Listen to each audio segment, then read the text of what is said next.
The next event we will be showing is button number 3, which would say light sensor. Normally, if we had the light sensor stickers, those will be put on this one next week.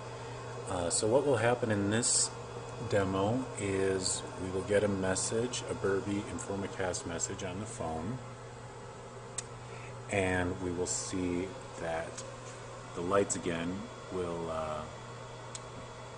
cut out by 50%.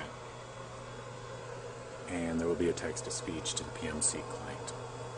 So let's go ahead and do it. Attention, attention. Lights have been automatically reduced. Light harvesting signage has been put into place.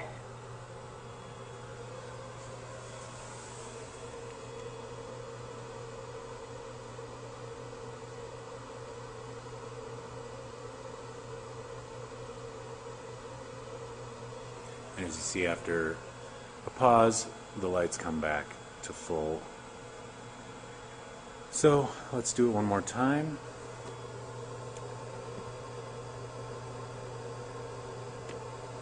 Attention, attention. Lights have been automatically reduced. Light harvesting signage has been put into place.